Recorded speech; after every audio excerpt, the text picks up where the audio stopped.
এইভাবে বলছেন কেন আন্টি? আপনার কথা এখন অদ্রিজার মাথায় ঢুকবে না? অদ্রিজা, তুই আমার কাছ থেকে শোন। তোর বিয়ের পর মিনমো লতিফা আন্টিকে জেরা করে এবং সত্যিটা জেনেও যায় তুই তার বিয়ে নয়। লতিফা আন্টি তখন মিনময়কে হুমকি দেয় তোকে জানিয়ে দিবে সত্যিটা, কেননা এটা তোর জানার কথা। এখন তোর বিয়ে হয়েছে, তোর কোনো দায়িত্ব আন্টির উপর নেই।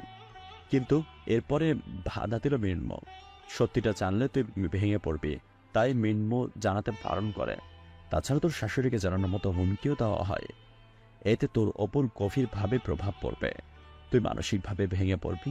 তাই মিনমো আন্টিকে টাকার অফার করে, আর সেই সুযোগটাই লুফে নিয়ে দিল। মাসে মাসে আমাদের টাকা নেওয়ার কারণ থাকে। আন্টি 15 বা 20 দিন পরে লক্ষ লক্ষ টাকার দাবি করে, আর বেচারা বেনমো উপায় অন্তর না পেয়ে প্রতিবার টাকা পাঠায়। এবার দাবি করা হলো 21 লক্ষ টাকার, কিন্তু বেনমো সময় মতো টাকা দেয়নি। তাছাড়া আরও কিছু আছে আমাদের মাঝে, যেটা তোর আড়ালে আস্তে আস্তে জানতে পারবে। মিনময়ের ওপর থাকা সব রাগ যেদের বলি হবি তুই। অদ্রিজা ফ্যালফ্যাল করে তাকিয়ে আছে, সব তার মাথার উপর দিয়ে যাচ্ছে। এই সত্যিটা তো জানার প্রয়োজন ছিল। মৃন্ময় শুধু শুধু কেন এই পাগলামিটা করলো?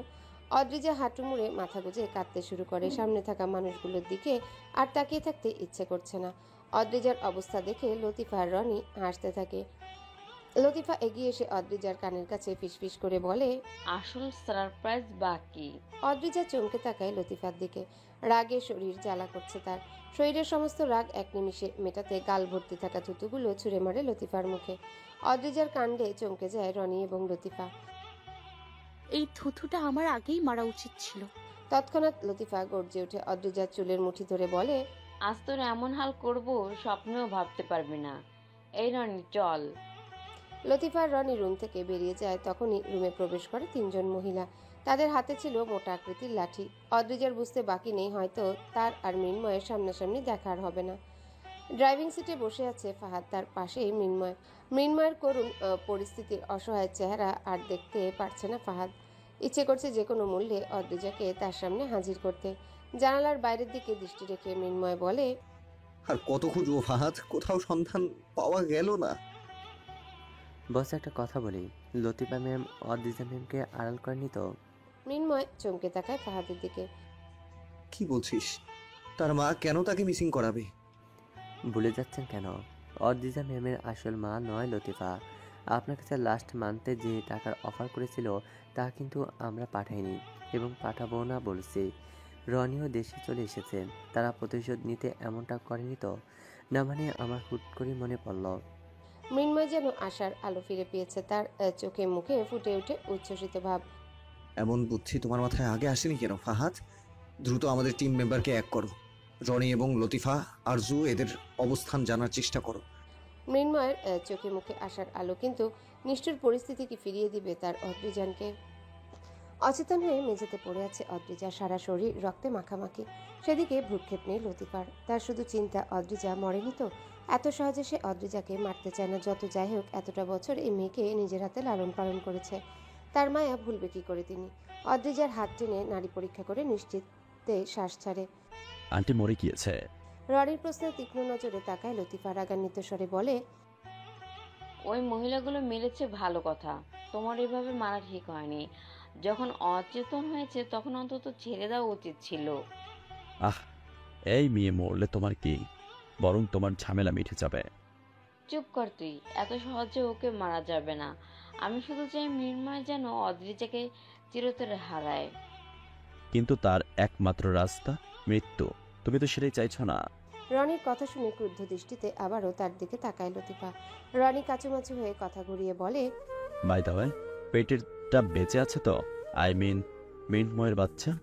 মনে হয় না বেঁচে আছে, প্রচুর পরিমাণে ব্লিডিং হচ্ছে। তোর মহিলা গার্ডগুলো মেয়েটাকে মারতে অলসতা দেখায়নি। আমি এসে বাধা না দিলে মেয়েটা মরেই যেত। তোমার কি এখন মায়া হচ্ছে নাকি? রনির কথা শুনে বিরক্ত মুখভঙ্গি নিয়ে রুম থেকে বেরিয়ে যায় লতিফা। এখনো অনেক প্ল্যানিং বাকি তার। ঢাকা শহরের ইলশেগুড়ি বৃষ্টিতেও জলাবদ্ধতা সৃষ্টি হয়। চারিদিকে ডাস্টবিনের ময়লার পানি রাস্তায় জমে নানান দুর্ভোগের সৃষ্টি। সেই সাথে বাজে উটকো গন্ধে গা গুলিয়ে আসার উপক্রম। রাস্তার কিনারায় দাঁড়িয়ে মৃন্ময় কিছু একটা খুঁজছে, কিন্তু কি খুঁজছে তা বুঝতে পারছে না ফাহাদ। বস, আপনি এই ময়লার স্তূপের সামনে কি করছেন? আমি গাড়িতে থাকাকালীন এই দিকের রাস্তাটা দিয়ে রনিকে ঢুকতে দেখেছি, কিন্তু এই দিকের এমন নোংরা একটা পরিবেশে রনি থাকবে কেন? বস, আপনার মাথার সব বুদ্ধি কি অদ্রিজা ম্যামের অভাবে লোপ পেয়েছে?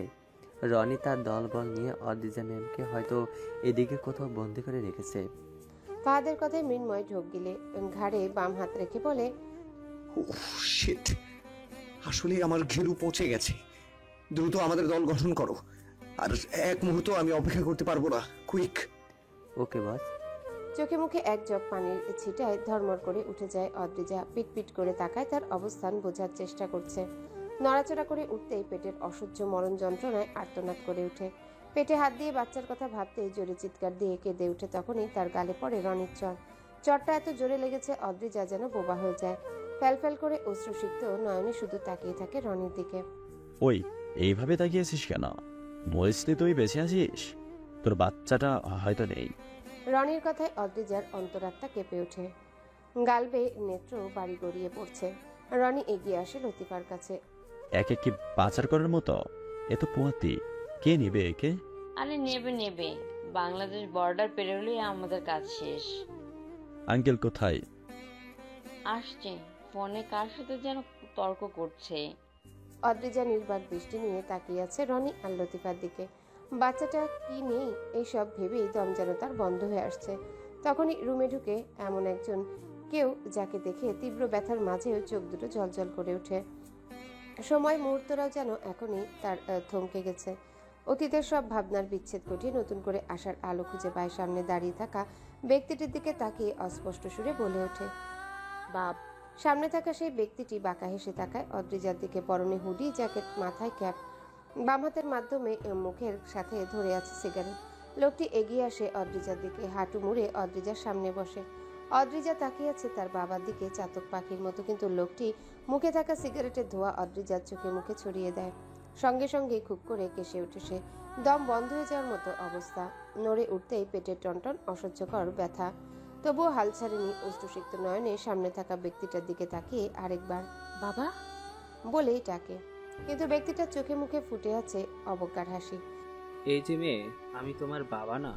সামনে থাকা লোকটি যত সহজে কথাটা বলল, ঠিক ততটাই সহজে কথাটা হজম করতে পারল না অদ্রিজা। তুমি আমার বাবা? পরিচয়ের দিক থেকে বাবা ছিলাম, তবে সম্পর্কের দিক থেকে নয়। মানে? তোর এবার সবটা জানার সময় এসেছে। আসলে তুই কার মেয়ে আমি নিজেও জানি না। আমার প্রথম পক্ষের স্ত্রী যাকে আমি বিয়ে করি, তখন আমি ছিলাম একদম সাধারণ একজন মানুষ। অফিসে চাকরি করে আমার সংসার চলতো। প্রথম পক্ষের স্ত্রীর নাম ছিল অহনা। বিয়ের 5 বছরেও অহনার কোনো বাচ্চা হয়নি। এই নিয়ে পারিবারিকভাবে সবার কানাঘুষা চলছিল। ডাক্তার সাফ সাফ জানিয়ে দেয় অহনার জরায়ুতে সমস্যা, কেটে ফেলতে হবে। সেই অনুযায়ী অপারেশন হয়। তার 4 মাস পর অহনা সিদ্ধান্ত নেয় বাচ্চা দত্তক নেবে। যে কথা সেই কাজ। পরে এতিমখানা থেকে তোকে দত্তক আনা হয়। তখন তোর বয়স ছিল 7 মাস। এভাবে কাটছিল দিন। অহনার নামে সাথে মিল রেখে তোর নাম দেওয়া হয় অদ্রিজা। সময়টা ভালোই কাটছিল আমাদের, কিন্তু তোর যখন 2 বছর, তখন হঠাৎ করেই অহনা অসুস্থ বেড়ে যায়।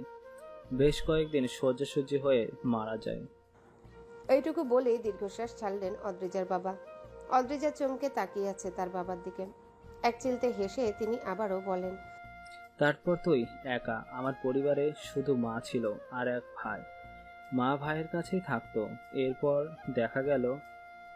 এরপর দেখা হলো লতিফার সাথে। আমি বিয়েটাও করে নিতাম তাকে। লতিফা তার কাজে ব্যস্ত, আমি আমার কাজে ব্যস্ত। তোকে একা বাড়িতে রেখে যেতাম। তারপর চুমকিকে রাখা হয় তোর জন্য। এভাবেই কাটছিল সময়। তুই যখন প্রাইমারি স্কুলে গণ্ডি পেরিয়ে হাই স্কুলে উঠলি, আমিও লতিফার সাথে আর থাকতে পারছিলাম না। জীবনের মোড় ঘোরানোর প্রয়োজন উপলব্ধি করলাম। আমার অফিসের মালিক ছিল কালোবাজারি ব্যবসায়ী। তার হাত ধরে আমিও এই পথে প্রবেশ করলাম। তার বিশাল বড় ফ্যাক্টরিতে কোটি কোটি টাকা লোকসান হয়। সেই লোকসানের মুখে গড়ে সকল কর্মচারীর বেতন আটকে যায়। এটা নিয়ে বিশাল বড় একটা ঝামেলা সৃষ্টি হয়। তাই আমায় নিয়ে প্ল্যান সাজিয়ে ফ্যাক্টরিতে আগুন লাগায়। সেখানে মারা যায় নিরীহ শ্রমিকদের দল। তখন সবাই ভেবেছিল আগুনে আমিও ঝলসে গেছি। লতিফা, চুমকি, তুই, তোরা সবাই এটাই জানতি। কিন্তু আড়ালে আমায় দেশের বাইরে পাঠিয়ে দেয় আমার মালিক। তার ব্যবসায়ী দখল লাভ করতে করতে নিজেও ব্যবসায়ী শুরু করি। তারপর আমাকে আর পিছন ফিরে তাকাতে হয়নি। নাজবুল শেখ থেকে তৈরি হয়ে গেলাম এনএস। এতদিন লতিফাও কালোবাজারি ব্যবসায়ী হাত লাগায়, আবারও আমরা পার্টনার হিসেবে তার সাথে জড়িয়ে গেলাম। তখন পথের কাঁটা হয়ে দাঁড়ায় মৃত্যুঞ্জয়। তাই তাকে দমন করতে এবার দুইজনেই শক্ত হাতে পরিকল্পনা করেছি। কিন্তু আফসোস কি জানিস, মাঝখানে ফেসে গেলি তুই। বেচারা তোর জন্য আমার মায়া হয় রে। নিজের হাতে ছোটবেলায় লালন পালন করেছি, এখনো চোখে ভাসে আমার। অদ্রিজা নির্বাক হয়ে তাকিয়ে আছে। আর কত শখ পাবে, একের পর এক চলছে। অদ্রিজার দৃষ্টির অসহায়ত্ব প্রকাশ পেয়ে এনএস আফসোসের সুরে হাসতে থাকে। আহারে, তোকে মারবো না, চিন্তা করিস না, তোকে বাঁচিয়ে রাখবো। আজ রাতেই পাচার হয়ে যাবি তুই, চিন্তা করিস না। তারপর তোর শোকে মৃত্যুঞ্জয় ভেঙে পড়বে, আর সেই সুযোগটা নেব আমি। এনএসের কথা শুনে হু হু করে কেঁদে উঠে সে দ্রুত এনএসের পা জড়িয়ে কাঁদতে থাকে। এমন শাস্তি আমায় দেবেন না প্লিজ, আমায় এমন শাস্তি দেবেন না। যত যাই হোক বাবা বলেই জানতাম আপনাকে, এইভাবে আমার সাথে প্রতারণা করবেন না দয়া করে। অদ্রিজার কথা শুনে লোকটা তার পায়ের ধাক্কা দিয়ে অদ্রিজাকে ছিটকে ফেলে দেয়। তৎক্ষণাৎ অদ্রিজার মাথা গিয়ে ঠেকে মেঝেতে। হঠাৎ করে মাথায় তীব্র ব্যথায় জ্ঞান হারায় সে। চোখ বন্ধ করার আগে এক পলক দেখে নেয় মা বাবা নামক নিষ্ঠুরতম মানুষদের। কেটে যায় আরো কয়েক মিনিট। অদ্রিজাকে পাচার করতে গাড়ি বাইরেই রাখা আছে। পুরো কাজটা বেশ সতর্কতার সাথে করা হচ্ছে। তখনই রনি হুড়মুড় করে ঘরে ঢুকে সবার দিকে আতঙ্ক দৃষ্টিতে তাকিয়ে বলে, মৃন্ময়ের লোক ঘিরে রেখেছে। একবার যদি আমরা ওদের হাতে ধরা পড়ি তাহলে সব শেষ। কথাটা শুনে তড়িৎ গতিতে চমকে তাকায় লতিফা আর এনএস। শিট, পুরো প্ল্যানিংটা বানচাল হয়ে গেল। এই মেয়ে এখানে থাক, আমাদের পালানো উচিত আগে। লতিফা, তৈরি হয়ে নাও, পালাতে হবে আমাদের। অদ্রিজার দিকে সবাই এক পলক তাকিয়ে দ্রুত বেরিয়ে যায়। পড়ে থাকে অদ্রিজার নিথর দেহটি। মৃন্ময় তার লোক নিয়ে ঘরটায় প্রবেশ করলে বেশ চমকে যায়। একটা মানুষও নেই, বরং ঘরের একটা রুম থেকে বেরিয়ে আসছে উটকো গন্ধ। আবারও যেন আশাহত হয়, তবুও গার্ডদের নিয়ে পুরো ঘরটায় চক্কর দেয়। সন্দেহজনক কিছুই মৃন্ময় আর ফাহাদের চোখে পড়েনি। ফাহাদ মনে মনে বারবার আল্লাহর নাম জপ করতে থাকে। অবশেষে সেই কাঙ্ক্ষিত রুমে ঢুকে ফাহাদ আর মৃন্ময়। রুমটার দরজা খুলতেই চমকে যায় সে। পুরো রুমে ঘোর অন্ধকার ভেসে আসছে বাজে একটা উটকো গন্ধ। গন্ধটা এতটাই বাজে সারা শরীরে যেন ঝংকার দিয়ে উঠছে। মোবাইলের ফ্ল্যাশ অন করে চারিদিকে পরখ করতে থাকে, কিন্তু কিছুই চোখে পড়ছে না। অবশেষে মেঝেতে ফ্ল্যাশ তাক করলেই চোখে পড়ে অর্ধনগ্ন একটি মেয়ে, যাকে দেখে বুকের ভেতরটায় ছাত করে ওঠে। দু কদম পিছিয়ে গেলে ফাহাদ মৃন্ময়কে ধরে নেয়। কি হয়েছে বস? মেয়েটা কে? ফাহাদ নিজের মোবাইলের ফ্ল্যাশ অন করে। দুজনের মোবাইলের আলোতে এবার বেশ ভালো করেই বোঝা যাচ্ছে মেয়েটি অদ্রিজা। সঙ্গে সঙ্গে মৃন্ময় ছুটে যায় তার অদ্রিজানের কাছে। পায়ের দিকটায় বেসামাল ভাবে রক্ত পড়ে আছে। অদ্রিজান, চোখ খোলো। এই মেয়ে, চোখ খোলো, কি হয়েছে তোমার? মৃন্ময় পাগলের মতো ডাকতে থাকে অদ্রিজাকে, কিন্তু অচেতন অদ্রিজার মুখে কোনো শব্দ নেই। বস ম্যামকে দ্রুত হাসপাতাল নিয়ে যেতে হবে, অবস্থা তো বেশি সুবিধা মনে হচ্ছে না। মৃন্ময় দ্রুত কোলে তুলে নেয় তার অদ্রিজানকে। বাঁচাতে হবে, যে কোনো মূল্যে তাকে বাঁচাতে হবে। অপারেশন থিয়েটারের সামনে দাঁড়িয়ে আছে মৃন্ময়, ফাহাদ, রাগিব। এই স্থানটা যেন বারবার মৃন্ময়কে টানে। প্রথমে টিনার দেওয়া আঘাত, তারপর থেকেই বারবার অদ্রিজাকে নিয়ে এই ওটির সামনে আসতে হয়েছে তার। বাচ্চার কথা, অদ্রিজার কথা ভেবে মৃন্ময় চিৎকার দিয়ে কাঁদতে ইচ্ছা করছে, কিন্তু মুখ দিয়ে কোনো শব্দই বের হচ্ছে না। সবাই বলছে বাচ্চাটা বাঁচবে না। যদি এমনটা হয় তবে শামিমা, মিমিয়া, চুমকির কি হবে? তারা তো গভীর আগ্রহের সাথে একটা বাচ্চার অপেক্ষায় ছিল। মৃন্ময়ের ভাবনার মাঝে ওটি থেকে একজন নার্স বেরিয়ে আসে। তাকে দেখেই ছুটে যায় মৃন্ময়। রোগীর প্রচুর পরিমাণে রক্তক্ষরণ হয়েছে, রক্তের প্রয়োজন, আমরা সেই চেষ্টাই করছি। নার্সের কথায় মৃন্ময় একবার ঢোক গিলে করুণ দৃষ্টিতে তাকিয়ে বলে, বাচ্চাটা কি ঠিক আছে? মৃন্ময়ের এমন কথায় অবাক হয়ে তাকায় নার্স। সরি, বাচ্চাটা আর নেই। তাছাড়া আপনার স্ত্রীর অবস্থাও বেশ একটা সুবিধার না স্যার। আপনি নিজেও একজন ডক্টর, আশা করি আপনি বুঝতে পারছেন বিষয়টা। মৃন্ময় ধপ করে মেঝেতে বসে পড়ে। বুকের ভেতরটায় কেউ যেন ব্লেড দিয়ে পালাপালা করে দিচ্ছে। অদ্রিজার কিছু হয়ে গেলে কিছুতেই বাঁচবে না মৃন্ময়। সেদিনই হাসপাতালে দাঁড়িয়ে অদ্রিজার সাথে ছেড়ে যাওয়া নিয়ে বেশ রাগারাগি হয় তার। স্মৃতির পর থেকে বারবার ভেসে উঠে সেদিনের কথা। কোথায় যাচ্ছ? আপত্ত মিমিয়ার কাছে, তবে আপনার জীবন থেকে চলে যেতে পারলে সবচেয়ে বেশি খুশি হতাম। অদ্রিজার কথাগুলো মৃন্ময়ের হুট করে রাগের কারণ হয়ে দাঁড়ালো। দরজাটা অফ করে অদ্রিজার দিকে ক্রুদ্ধ দৃষ্টি নিক্ষেপ করে তাকায়। কি বললে? তুমি আমায় ছেড়ে চলে যাবে?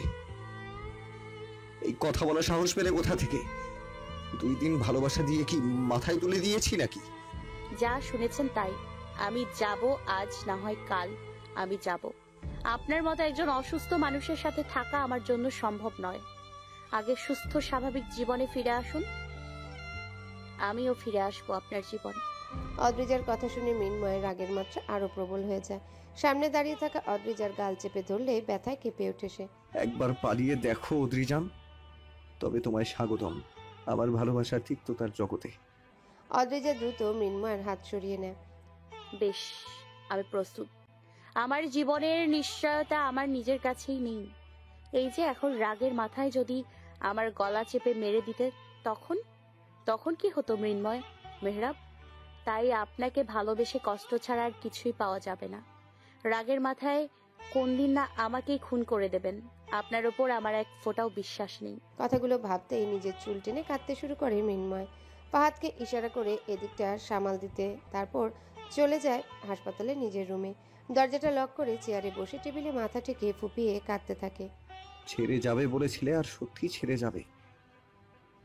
সেদিন তুমি বলেছিলে যদি কখনো আমার কাছে এমন অপশন আসে, তুমি বাচ্চা দুজনের একজনকে বেছে নিতে হবে, তাহলে কাকে চাইবো আমি? আর এখন পরিস্থিতিটা এতটাই খারাপ যে তোমাকে পাওয়া আমার সাধ্যের বাইরে হয়ে যাচ্ছে। তোমাকে ছাড়া আমি চলবো কি করে বলো? আমার অস্তিত্ব আমার কাছে, কিন্তু মনের ভাবনাগুলো শুধু তোমায় নিয়ে সাথে। আরও একবার কান্নার দমকে ফুপিয়ে ওঠে মৃন্ময়। হাতে থাকা কাচের শোপিসটা দেয়ালের সাথে প্রহার করে। সঙ্গে সঙ্গে তার হাত বেয়ে রক্তের ফোয়ারা ঝরতে থাকে। তারপর সকল ঝামেলা ফুরিয়ে সে নিজেও একদম নিস্তব্ধ হয়ে যায়, জ্ঞান হারায় কাটা হাতটার দিকে তাকিয়ে। বজ্রপাতের শব্দে কেঁপে উঠছে সবাই। চারিদিকে মুষলধারায় বৃষ্টিপাত। বৃষ্টির সঙ্গে চলছে দমকা বাতাস, ধুয়ে নিয়ে যাচ্ছে চারিপাশের ময়লা আবর্জনার স্তূপ, শীতল করে দিচ্ছে পরিবেশ। গাছের পাতাগুলো ফিরে পেয়েছে নিজেদের গাঢ় সবুজ রং। বাগানের ফুলগুলো নেতিয়ে গেছে বৃষ্টির গতিতে। বারান্দার দরজায় দাঁড়িয়ে বৃষ্টি উপভোগ করছে মিমিয়া। তার পাশে দেয়ালে হেলান দিয়ে বাইরের দিকে তাকিয়ে আছে নিষ্পলকভাবে মৃন্ময়। ঝিরিঝিরি বৃষ্টির ফোঁটারা ছুঁয়ে দিচ্ছে তাকে। সে নিজেও চাইছে রুক্ষ মরু উদ্যানের মতো তার হৃদয়টায় যেন আবারও শীতলতার পরশ ফিরে আসে। এইভাবেই ধুয়ে মুছে যাক অতীতের সকল পাপ, নোংরা, আবর্জনা। কিন্তু তা কি আর কখনো পূর্ণ হবে? হঠাৎ করে বিদ্যুৎ চমকায়, সাথে সাথে পৃথিবীর বুকে প্রচণ্ডভাবে আছড়ে আসে বজ্রপাত। ভয়ে মিমিয়া কানে হাত দিয়ে আল্লাহ বলেই আর্তনাদ করে। মৃন্ময় তাকে আগলে ধরে মাথায় হাত বুলিয়ে দেয়। মৃন্ময় মাথাটা পেছনে ঘুরিয়ে তাকায় অদ্রিজার দিকে। এখনো একই অঙ্গভঙ্গিতে বসে আছে। গত 1 মাস থেকে অদ্রিজা শকের মধ্যে আছে। এক দৃষ্টিতে তাকিয়ে থাকে, কারোর সাথে কোনো কথা বলে না। তাকে দেখে মনে হয় যেন প্রাণটাই আছে চলন বলন শক্তি নিপাতনে নিষ্পন্ন। মিমিয়ার হাত টেনে এগিয়ে যায় অদ্রিজার কাছে। মিমিয়া আলতো করে অদ্রিজার মাথায় চুলগুলো খুলিয়ে দেয়। কিছু চুল তার কপালের সামনে ভাঁজ করে রাখে। জানো ভাবি, তোমাকে খোলা চুলে কত সুন্দর লাগে। তুমি যাবে বারান্দায় আমাদের সাথে? চলো বৃষ্টির ফোঁটাগুলো ছুঁয়ে দেখি। অদ্রিজা এখনো একধানে বসে আছে। তাকে দেখে মনে হচ্ছে না মিমিয়ার কোনো কথা তার কর্ণকুহরে নাগাল পেয়েছে, কিন্তু মিমিয়া এক মনে কথা বলতে থাকে। মৃন্ময় অসহায় দৃষ্টি নিয়ে তাকিয়ে আছে অদ্রিজার দিকে। অদ্রিজা এমন নিষ্ঠুর জীবন কিছুতেই সহ্য হচ্ছে না মৃন্ময়ের। অদ্রিজার সাথে কিছুক্ষণ সময় কাটিয়ে মিমিয়া চলে যায় নিজের রুমে। মৃন্ময় দরজাটা ভিড়ে অদ্রিজার পাশে বসে আলতো করে জড়িয়ে ধরে তাকায় তার মুখের দিকে। অদ্রিজা চোখের পলক ফেলছে, তবে তার মুখ জুড়ে কোনো কথা নেই। অদ্রিজার চুলে মৃন্ময় মুখ ডুবিয়ে শ্বাস নিতে থাকে প্রাণ ভরে। আলতো করে অদ্রিজার কানে তার ওষ্ঠ ছুঁয়ে দেয়। মৃন্ময় অদ্রিজার চুলগুলো টেনে বেরুনি করতে থাকে। মনে আছে বিয়ের প্রথম তোমায় এইভাবে বেনুনি করে দিয়েছিলাম? লজ্জায় তখন তোমার মুখ কেমন লাল হয়ে গেছিল। কই, এখন তো সবসময় আমি তোমার চুল বেঁধে দিচ্ছি আগের মতন করে। শুধু লজ্জাটাই পাও না তুমি এখন। সময় পরিবর্তনশীল, দেখলে অদ্রিজান। মৃন্ময় কথা শেষ করে দীর্ঘশ্বাস ছাড়ে। মনে জমে আছে হাজারো কষ্ট, দুঃখ। ফিকে হয়ে গেছে সুখেরা। কবে সুখ তার নিরে ফিরবে শুধু সেই অপেক্ষায় আছে। সেদিন অদ্রিজা প্রাণে বেঁচে গেলেও বাঁচেনি বাচ্চাটা। অদ্রিজাকে ফিরে পাওয়ায় মৃন্ময়কে মনের দিক থেকে দৃঢ়ভাবে শক্ত হতে বলে ফাহাদ। ফাহাদের ভরসায় মৃন্ময় সবার সামনে নিজেকে আগের মতোই গুরুগম্ভীর রাখে, কিন্তু আড়ালে তার বুক ফেটে কান্না আসে। ইচ্ছে করে চিৎকার দিয়ে অদ্রিজাকে জড়িয়ে ধরে কাঁদতে, কিন্তু অদৃশ্য কোনো এক সত্তা তাকে বারবার বাধা দিচ্ছে। অদ্রিজার যখন জ্ঞান ফিরে তারপর থেকে সে স্তব্ধ হয়ে গেছে। ফ্যালফ্যাল করে তাকিয়ে থাকে সবার দিকে, কিন্তু অনুভূতির দিক দিয়ে সে দুর্বল। মুখ দিয়ে ভালো মন্দ একটু শব্দও বের হয় না। হাসপাতালে দীর্ঘ 17 দিন কাটিয়ে তারপর দিন তাকে বাড়িতে আনা হয়। এভাবেই কেটে যায় 1 মাস। এই 1 মাসেও অদ্রিজার শূন্য অনুভূতি পূর্ণ হয়নি। স্বামী মাসে দিন অদ্রিজাকে ফিরে পেয়ে উচ্ছ্বসিত হয়ে কেঁদে দিলেও বাচ্চাটা নিয়ে শুনে মুমূর্ষ হয়ে যান। প্রতিটা নামাজের মোনাজাতে অদ্রিজার সুস্থতা কামনা করেন, কিন্তু মৃন্ময়ের সাথে সম্পর্কের অবনতি দিন দিন বেড়েই চলেছে তার। মৃন্ময়ের কারণে অদ্রিজাকে একের পর এক ক্ষতি তিনি কিছুতেই মেনে নিতে পারছেন না। মা ছেলের সম্পর্কটা আগে বন্ধু স্বরূপ থাকলেও বর্তমানে শুধু একটি সম্পর্ক নামে জড়িয়ে আছে। রাগিব তার কাজে মনে মনে অনুতপ্ত। অবসাদ তাকে ঘিরে ধরেছে। না পারছে সইতে, না পারছে সবার সামনে সত্যটা প্রকাশ করতে। মনের ভেতরটায় চলছে কুল কাঠের আগুন। চুমকি এই বাড়িতেই আছে, সবার সাথেই অদ্রিজার দেখাশোনায় নিয়োজিত সে। ছোট থেকে যে মেয়েকে হাসি খুশি দেখেছে, সেই মেয়ের এমন মৌনাবলম্বন কিছুতেই শান্ত থাকতে পারছে না তিনি। লতিফাকে অদ্রিজার অসুস্থতার বিষয়টা জানালে তিনি বলেন তিনি এখন চিকিৎসার জন্য ইন্ডিয়ায় আছেন, ফিরে আসলে অদ্রিজাকে দেখতে যাবে। ব্যাস এইটুকুই। নিজে থেকে কখনো ফোন দিয়ে খবর নেননি অসুস্থ মেয়েটা কেমন আছে। এই নিয়ে চুমকির মনে মনে বেশ খারাপ লেগেছে। এই মাটা এমন কেন? নিজের মেয়ের কথা ভাবে না? অদ্রিজার দিকে এক ধ্যানে মৃন্ময় তাকিয়ে আছে, মনে মনে রাগে ফুঁসছে। অদ্রিজার কপালে ঠোঁট ছুঁয়ে দৃঢ় কণ্ঠে বলে, তুমি একবার সুস্থ হয়ে যাও অদ্রিজান। আর এই অবস্থা যারা করেছে তাদের নিজের হাতে শাস্তি দেওয়া ছাড়া আমার শান্তি হবে না। আমি বেশ ভালো করেই জানি রনি তোমার সাথে এই কাজটা করেছে, কিন্তু আমি চাই তোমার মুখ থেকে আসল কথাটা শুনতে। তারপরে এক এক করে তাদের মরণ যন্ত্রণা উপহার দেব। মৃন্ময় উঠে দাঁড়ায়, আবারও বারান্দার সামনে গিয়ে দাঁড়ায়। বৃষ্টির দাপট এখনো কমেনি, গভীর রাত। চারিদিকে দমকা হাওয়া সহ জমিনে আছড়ে পড়ছে বজ্রপাত।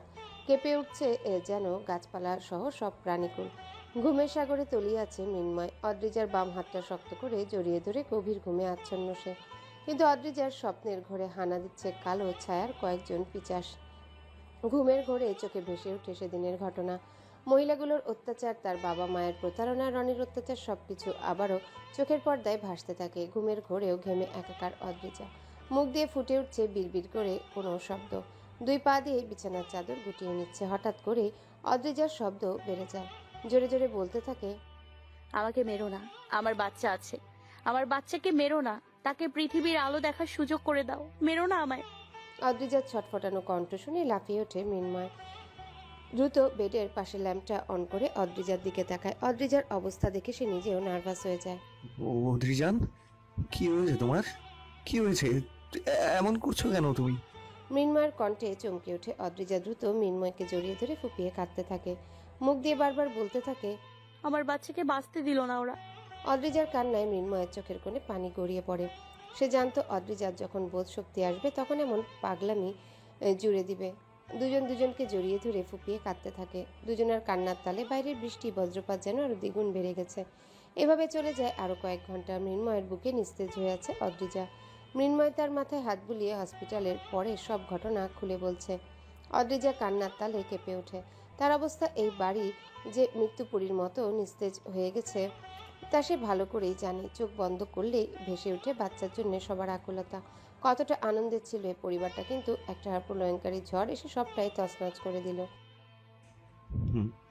আমাদের বাচ্চাটা এখন 4 মাস বয়স হতো, তাই না?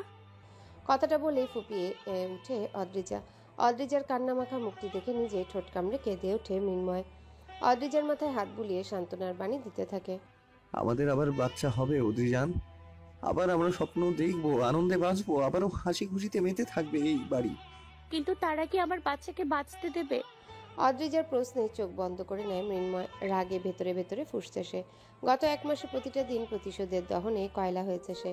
রাগের মাত্রা ক্রমাগত বেড়ে গেলেও অদ্রিজার সামনে নিজেকে সম্পূর্ণ স্বাভাবিক রাখার চেষ্টায় আছে। কে এমনটা করেছে তোমার সাথে অদ্রিজান? আমি জানতে চাই। আমি কি করে বলবো তোমায়? আমার লজ্জায় মাটিতে মিশে যেতে মন চাইছে।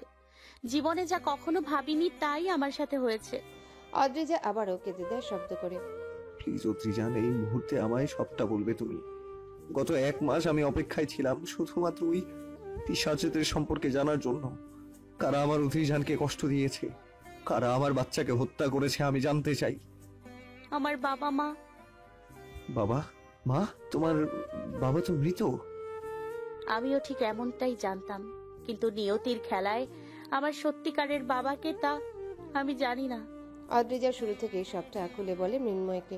সবটা শুনে মৃন্ময়ের চোয়াল শক্ত হয়ে যায়, কিন্তু সবচেয়ে বেশি অবাক হয় অদ্রিজার প্রশ্নে। আমার পালিত বাবা নাজমুল শেখের সাথে তোমার কি শত্রুতা? পূর্বের শত্রুতার কারণে সে আমাদের এত বড় ক্ষতিটা করেছে। নাজমুল শেখ? সে আবার কে? এই নামের কাউকে তো আমি চিনি না। বর্তমান সময়ে এনএস, যার সাথে তোমার দ্বন্দ্ব। অদ্রিজার কথায় চমকে যায় মৃন্ময়, দুই কানকেই তার বিশ্বাস হচ্ছে না। এনএস অদ্রিজার বাবা? লতিফা এনএসের ওয়াইফ? সবটাই তার মাথার উপর দিয়ে যাচ্ছে।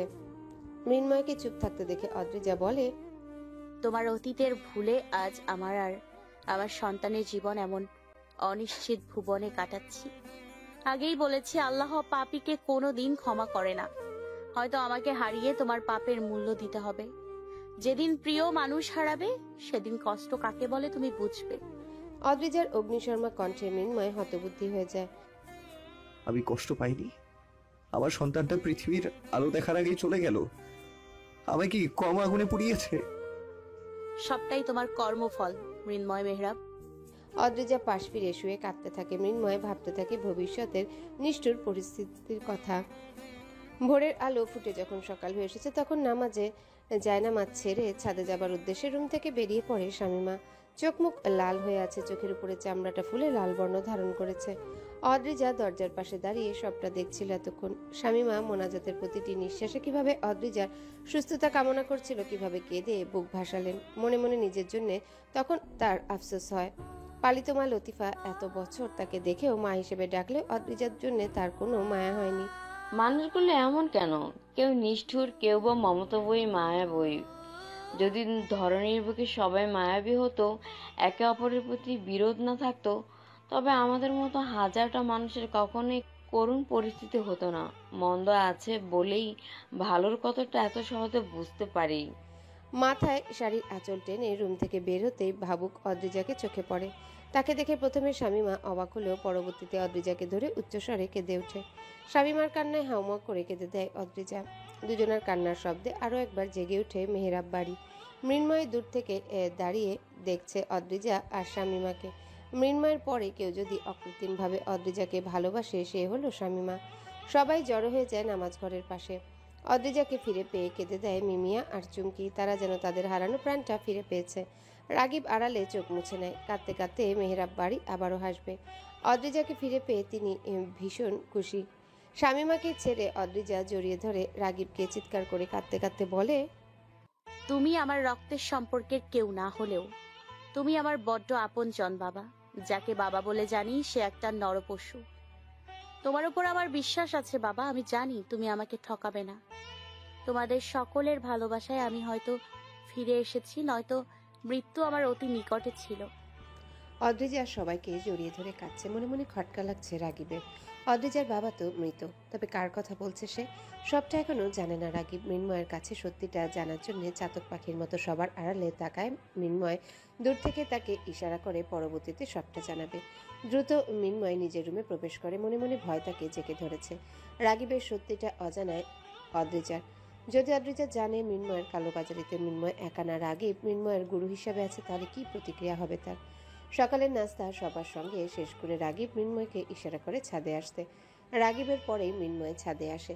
এখনো ইলশেগুড়ি বৃষ্টি হচ্ছে, তাই ছাদের বাইরে ছাদঘরের সাথে ঘেঁষে কথা বলতে শুরু করে মৃন্ময় আর রাগিব। শুরু থেকে অদ্রিজার শেষ সবটাই রাগিবকে জানায় মৃন্ময়। এনএসের কথা শুনে তিনি এক প্রকার শকে চলে যান। কি বলছিস মৃন্ময়? এনএস আর্টিজার বাবা? তার মানে আমাদের এখনো বিপদ কমেনি, বরং বেড়েছে। বাবা, তোমার ছেলে হিসেবে আমার একটা রিকোয়েস্ট, এই কালোবাজারি ব্যবসা ছেড়ে দাও। তোমার টাকার প্রয়োজন? তুমি বলো, এত টাকা দিয়ে কি হবে আমাদের যদি কাছের মানুষগুলো এইভাবে এই সব কারণে দূরে চলে যায়? কি বলতে চাইছিস তুই মৃন্ময়? বাবা, মা যদি জানে কালোবাজারি, খুন, মানুষ হত্যার সাথে তুমি জড়িয়ে আছো, আমাদের একটা গ্যাং আছে, তাহলে মা কতটা কষ্ট পাবে বুঝতে পারছো তুমি? সময় আছে, এইসব ছেড়ে চলে আসো। যে কটা দিন বাঁচবো অন্তত যেন প্রাণ ভরে শ্বাস নিতে পারি। মৃন্ময়ের কথা এক চিলতে হাসে রাগিব। মেঘলা আকাশের দিকে তাকিয়ে আফসোসের সুরে বলে, এসব আমাদের রক্তে মিশে গেছে, আমি ছাড়তে পারবো না। তুই অর্ডেমার কথা ছেড়ে দিয়ে ভালো করেছিস। আমার দিক থেকে সব আগের মতোই থাকবে। যদি মা সবটা জেনে যায় তবে মায়ের কষ্ট তুমি সহ্য করতে পারবে? মৃন্ময়ের তীক্ষ্ণ দৃষ্টির প্রশ্নে দীর্ঘশ্বাস ছাড়ে রাগিব। বিয়ের এত বছরে যেহেতু কিছু জানেনি, শেষ বয়সেও জানবে না। রাগিবের কথা প্রত্যুত্তর করল না মৃন্ময়। বৃষ্টির গতি বেড়ে গেছে, তাদের গায়ে বেসামাল ভাবে পানির ছিটকে আসছে। আবার কথা শুরু করে দুজনে ছাদ থেকে নামতে সিঁড়িঘরের দরজার দিকে মোড় ঘোরালে মৃন্ময়ের চক্ষু চরক গাছ। সামনে অগ্নিশর্মা হয়ে দাঁড়িয়ে আছে অদ্রিজা, তার চোখের কোণে পানি। হয়তো সবটাই জেনে গেছে। অজানা আতঙ্কে কেঁপে ওঠে রাগিব, ভয়ে ঢোক গিলে মৃন্ময় অদ্রিজার দিকে এগিয়ে আসতে নিলে এক ছুটে নেমে যায় অদ্রিজা। মৃন্ময় তার পিছনে ডাকতে থাকে, অদ্রিজান, দাঁড়াও প্লিজ। আজ কাউকে পরোয়া করলো না অদ্রিজা। হেঁচকি তুলতে তুলতে দাঁড়ায় শামীমার সামনে। অদ্রিজার চোখে পানি দেখে ভ্রু কুচলে নেয় শামীমা। মৃন্ময় পেছন থেকে তাকিয়ে আছে অদ্রিজার দিকে। সবটা কি অবশেষে শামীমা জেনে যাবে? মৃন্ময়ের ভাবনার শক্তিরা যেন লোপ পেয়েছে। কি করবে সে? সময়টা কি খারাপ? সময়ের কি দোষ? সে তো তার মতো করে 24 ঘন্টা কেটে যাবে। পরিস্থিতির দোষ, আর পরিস্থিতিটা তো আমরাই অতীতে নিরসভাবে তৈরি করি। আড়ালে রাগিবের দিকে তাকিয়ে দীর্ঘশ্বাস ছাড়ে সে। ভারী বর্ষণে রাস্তাঘাটে জলাবদ্ধতা সৃষ্টি, শহরের জীবনে নানান দুর্ভোগ সৃষ্টি। রাস্তাঘাট তলিয়ে যাওয়ায় তৈরি হয়েছে দীর্ঘ যানজট। কিছুক্ষণ আগে মিমিয়া ফোন করে ফাহাদকে অদ্রিজার সুস্থতার কথা জানায়। ঘুম থেকে উঠে এমন একটা চমৎকার শুভ কথা জানতে পেরে এক মুহূর্ত দেরি না করে দ্রুত মেহরাব বাড়ির উদ্দেশ্যে রওনা হয়। দীর্ঘদিন পরে এমন একটা শুভ সংবাদ ফাহাদ পেল, তাও সাত সকালে। তাই মিষ্টি ছাড়া বিষয়টি বেমানান তার কাছে। বেশ কয়েক রকম মিষ্টি নিয়ে হাসি হাসি মুখে যাত্রা শুরু করে মেহরাব বাড়ি। প্রায় আধা ঘন্টার মধ্যেই পৌঁছে যায় মেহরাব বাড়ি। হাসি হাসি মুখ করে দরজা দিয়ে বসার ঘরে প্রবেশ করলে কয়েক সেকেন্ডে তার হাসি মুখখানা বিলীন হয়ে ভ্রুযুগল কুঁচকে যায়। থমথমে মুখ করে দাঁড়িয়ে আছে মেহরাব বাড়ির সবাই। মৃন্ময় আর রাগিব কিছুটা দূরেই দাঁড়িয়ে আছে। মিমিয়া চুমকি একসঙ্গে অদ্রিজার দিকে তাকিয়ে আছে। শামীমা আর অদ্রিজা মুখোমুখি। আমি যা জানতে চাইছি তা বলো না মা। কি হয়েছে তোর অদ্রিমা? হুট করে এমন অদ্ভুত প্রশ্ন। উফ মা, তুমি বলো। বাবাকে তো তুমি খুব ভালোবাসো। যদি কখনো জানো বাবা তোমার বিশ্বাস নিয়ে খেলছে, বা বাবার এমন কোনো বর্তমান অতীত আছে যা বড্ড বিষাক্ত, তখন কি করবে মা তুমি? তোর অদ্ভুত প্রশ্নের অদ্রিজা, তোর বাবার এমন কিছুই নেই আমি জানি না। বিবাহিত জীবনের শুরুতে সে যেমন আমার ভরসার হাত ছিল, ঠিক তেমনি এখনো আছে। বিশ্বাস, ভরসা, ভালোবাসা আমাদের এক চুল পরিমাণও কমেনি। শামীমার প্রশ্নে ঘাড় ঘুরিয়ে মৃন্ময় আর রাগিবের দিকে তাকায় অদ্রিজা। তৎক্ষণাৎ দুজনেই মাথা নিচু করে নেয়। ফাহাদ ইতিমধ্যে বুঝে নিয়েছে নিশ্চয়ই অদ্রিজা রাগিবের বিষয়ে সব জেনে গেছে। অদ্রিজা আর চোখে ফাহাদের দিকে তাকায়। অদ্রিজার সন্দিহান দৃষ্টিতে কাচুমাচু হয়ে যায় ফাহাদ। অদ্রিজার স্মৃতির পর থেকে ভেসে ওঠে হাসপাতালের করিডোরে ফাহাদের সাথে তার কথোপকথন। ফাহাদ ভাই, আমি আপনার বসের জীবনটা পাল্টাতে চাই। আমি চাই সে সুস্থ স্বাভাবিক জীবনে ফিরে আসুক। তাকে ফিরিয়ে আনতে আমায় কি সাহায্য করবেন আপনি? অদ্রিজার কথায় ফাহাদের চোখ চকচক করে ওঠে। এত বছর এটাই চাইছিল সে। অবশ্যই, তবে আমি তোমায় সবটা বলতে পারবো না, কারণ বস জেনে গেলে আমার এবং আমার পরিবারের রিস্ক আছে। Okay fine. দুজনের মাঝে কয়েক সেকেন্ড নীরবতায় কেটে যায়। হুট করেই ফাহাদ বলে, বসকে ফিরিয়ে আনার আগে খুঁটিনাটি সবটা জেনে নাও। এইসব তোমায় নিজ দায়িত্বে করতে হবে। চোখে যা দেখো তা কিন্তু সত্য নয়। এমন কিছু আছে যা সবার আড়ালে অচেনায়। আজ অদ্রিজা বুঝতে পারছে ফাহাদ কেন বলেছে। চোখে যা দেখো তা সত্য নয়, এমন কিছু আছে যা সবার আড়ালে অচেনায়। মৃন্ময়কে এই ব্যবসায় পরিচালিত যে তার বাবা করেছে তা বুঝতে বাকি নেই অদ্রিজা। দীর্ঘ শ্বাস নিয়ে শামীমার দুই হাত আঁকড়ে ধরে সে। আমায় কি তুমি বিশ্বাস করো মা? অবশ্যই, তুমি আমার আরেক মেয়ে। তুই ফাহাদ, তোরা আমার নিজের সন্তান না, কিন্তু তোদের আমি আমার সন্তানের মতো বিশ্বাস করি। ফাহাদ চকিতে তাকায় শামীমার দিকে। নিজের ভেতরটায় কেমন যেন অপরাধ বোধ হচ্ছে। প্রত্যক্ষ বা পরোক্ষ দিক দিয়ে হলেও ফাহাদ সমান তালে অপরাধী। কারণ অন্যায় যে করে আর যে সহে দুজনেই সমান তালে অপরাধী। তুমি কি জানো মা, বাবা একজন কালোবাজারি ব্যবসায়ী। অদ্রিজা ঢোক গিলে কথাটা বলে শামীমার দিকে তাকায়।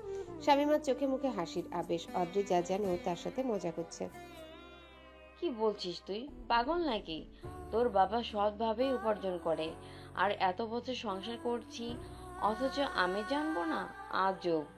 অদ্রিজার মুখে হাসির রেখা। কতটা অন্ধবিশ্বাস করলে শামীমা এমন উত্তর দেয়, কিন্তু কয়েক সেকেন্ডে শামীমার অন্ধবিশ্বাসকে ভেঙে দেয় অদ্রিজা। হাতে থাকা মোবাইলের একটা রেকর্ড উপস্থিত সবাইকে চমকে দেয়। রাগীব আর মৃন্ময়ের কথোপকথনগুলো রেকর্ড করেছিল অদ্রিজা প্রমাণ হিসেবে, আর সেই প্রমাণ সবার সামনে তুলে ধরে সবাইকে করে দিয়েছে কাঠের পুতুল স্বরূপ। সবার আগে মিমিয়া মুখে হাত দিয়ে কাঁদতে শুরু করে। মিমিয়ার কান্না আর চোখে তাকায় শামীমা। অদ্রিজার চোখে পানি। আমায় বিশ্বাস করছো তো মা? অদ্রিজার কথায় প্রত্যুত্তর করলো না শামীমা। পিলপিল পায়ে এগিয়ে আসে রাগীবের দিকে। রাগীব চোখ তুলে তাকাতে পারছে না, নিজের ভেতরটায় ভেঙে গুড়িয়ে যাচ্ছে। এত বছরের ভালোবাসা তবে এক নিমিষেই শেষ হয়ে যাবে? আমার দিকে তাকাও। শামীমার গম্ভীর কণ্ঠে রাগীব মাথাটা নিচু করে নেয়। দীর্ঘ সংসার জীবনের এই প্রথম শামীমার মুখোমুখি হতে লজ্জা লাগছে তার। আমার দিকে তাকাও। শামীমার এখনো গম্ভীর কণ্ঠ। রাগীব তার দৃষ্টি নিচের দিকেই আবদ্ধ রাখে। সবাইকে অবাক করে দিয়ে ধমকের সুরে শামীমা বলে, তাকাও। রাগীব চমকে তাকায় শামীমার দিকে। লজ্জায় মিলিয়ে যেতে ইচ্ছে করছে, মনে মনে অনুশোচনা তাড়া দিচ্ছে নিজেকে শোধরানোর, কিন্তু সময় কি পাবে? তুমি কি সত্যি পাপের শহরের বাসিন্দা? রাগীব মাথা নিচু করে নেয়, তার উত্তর সে পেয়ে গেছে। বেশ, নীরবতাই সম্মানিতির লক্ষণ। আমার যা বোঝার বোঝা হয়ে গেছে। শামীমা চট করে মৃন্ময়ের গালে কষিয়ে থাপ্পড় মারে। মৃন্ময় সহ বাকিরা চমকে তাকায় তার দিকে। অন্যর ছেলে, সে আমার স্বামী, সে বিয়ের আগে থেকেই এমন পাপে লিপ্ত, তাই তাকে বলার আমার কিছু নেই। কিন্তু তুই তুই তো আমার ছেলে, তোকে আমার আদর্শে বড় করেছিলাম, তুই কি করে আমার আদর্শে দাগ লাগাতে দিয়েছিস? কত মানুষ তোর হাতে খুন হয়েছে, কত মানুষকে তোদের পাপের সামিল করেছিস, হিসেব আছে? আজ আমার গর্বটাকে আমার পাপই মনে হচ্ছে। তোর মতো ছেলে জন্ম দেওয়ার চেয়ে সন্তানহীন থাকা অনেক ভালো। মা হিসেবে আমি সত্যি ব্যর্থ। শামীমার চোখ ছলছল করছে, কথাগুলো বারবার এলোমেলো হয়ে যাচ্ছে, তবুও নিজেকে সংযত করে কথা চালিয়ে যায়। তোর মতো ছেলের হাতে অদ্রিজাকে তুলে দিয়ে আমার সত্যি আফসোস হচ্ছে। নিষ্পাপ মেয়েটার জীবন আমি শেষ করে দিলাম। একটা কথা বলি, আমাকে আর মা বলে ডাকিস না। আমি ভেবেছি, অনেক ভেবেছি, আমার ছেলে কি এমন শত্রু যার কারণে এমন নিষ্পাপ মেয়েকে বারবার বিপদে পড়তে হয়? কিন্তু উত্তর আমি পাইনি, আজ পেলাম। তোর শত্রুরা কবে এসে বাড়ির সবাইকে কুপিয়ে হত্যা করে চলে যায়? আমরা যে অনিশ্চিত জীবনে আছি, আমাদের জীবনের নিরাপত্তা কে দেবে? শামীমার কথাগুলো গুলিয়ে আসছে, বারবার আটকে যাচ্ছে। অদ্রিজার মিমিয়ার দিকে এক পলক তাকায়। মিমিয়াকে হেঁচকি তুলে কাঁদতে দেখে ধমকের সুরে বলে, কাঁদছিস কেন তুই? একদম কাঁদবি না। তোর মা এখনো মরে যায়নি, সে বেঁচে আছে। তোর ভরণ পোষণের দায়িত্ব আমার। কোনো পাপে টাকা তোকে আমি মানুষ করব না। দিন শেষে হয়তো তুইও গর্ভের কলঙ্ক হয়ে যাবি। মিমিয়ার হেঁচকি আরো বেড়ে গেল, তার সাথে অদ্রিজার। ফাহাদ অসহায় ফেস করে তাকিয়ে আছে মৃন্ময়ের দিকে। মিমিয়া চোখ তুলে তাকায় মৃন্ময়ের দিকে, তার সামনে এগিয়ে এসে বলে, আমি তোকে আগেই সন্দেহ করেছিলাম ভাইয়া। তোর আর ফাহাদ ভাইয়ের অনেক কথাই আমি আনি পেতে শুনেছি। আমার মনের মাঝেও সন্দেহের দানা বাঁধতে থাকে।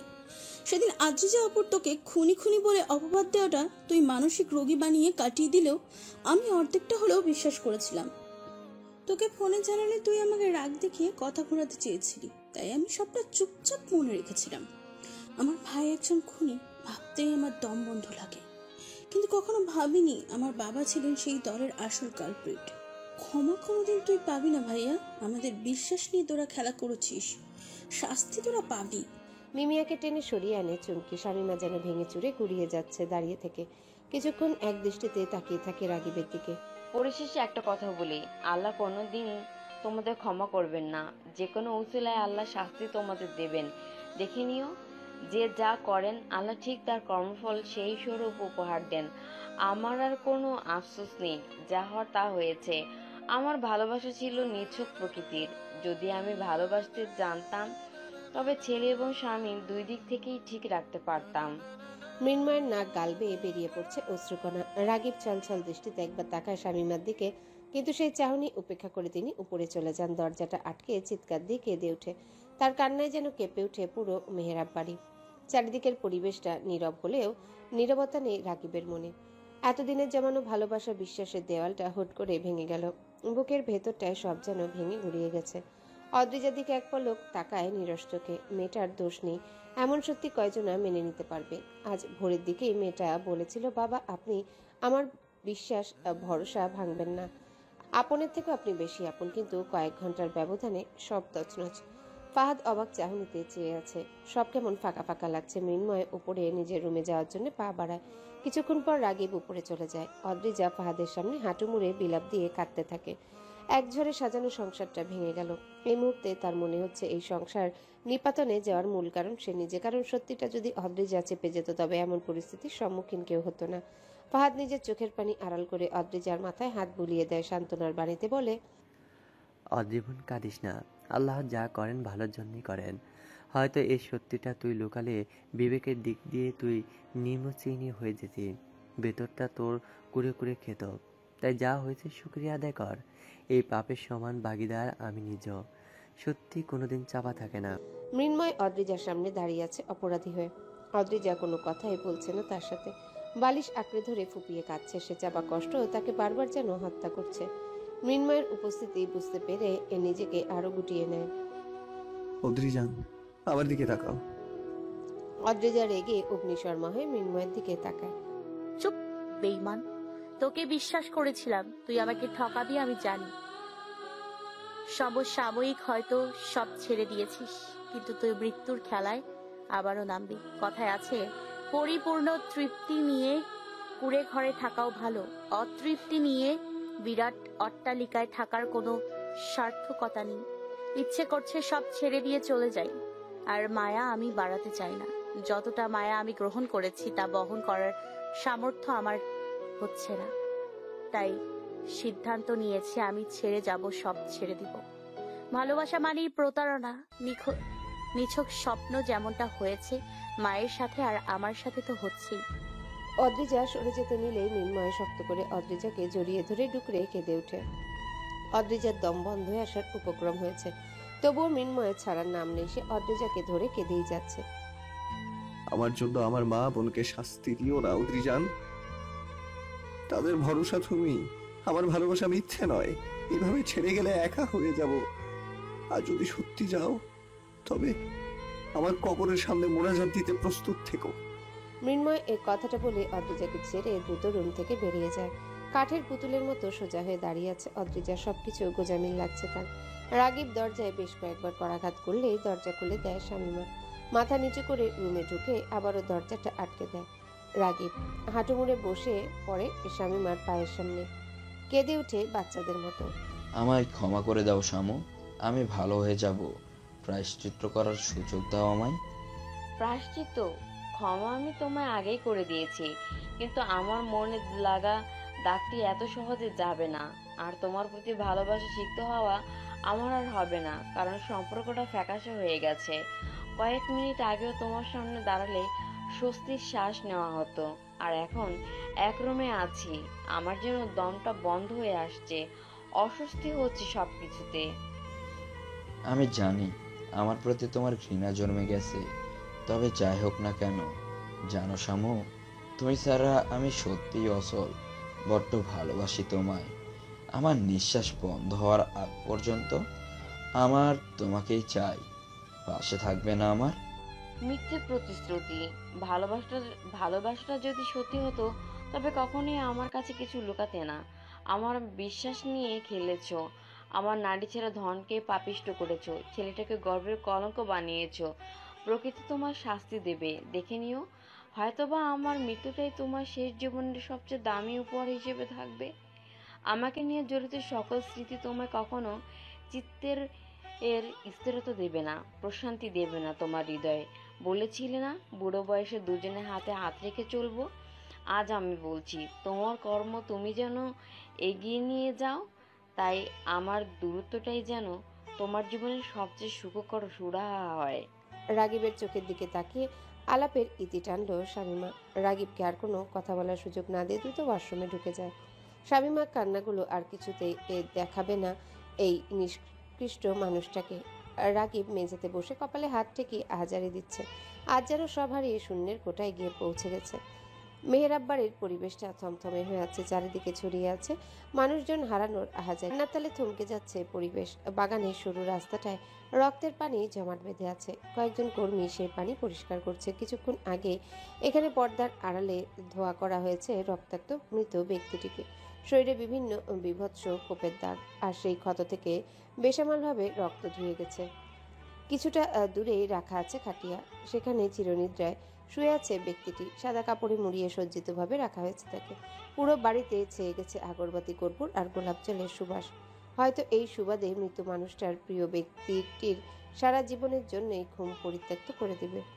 অনুভবে খুঁজে যাবে ভালোবাসার মানুষটিকে। হ্যালো বন্ধুরা, পরবর্তী পার্ট খুব তাড়াতাড়ি আসবে, তো সবাই অপেক্ষায় থাকো। আর চ্যানেলটি যারা এখনো সাবস্ক্রাইব করোনি তারা পরবর্তী পার্ট দেখার জন্য চ্যানেলটি সাবস্ক্রাইব করে রেখো। ধন্যবাদ সবাইকে, আমাদের সাথেই থেকো।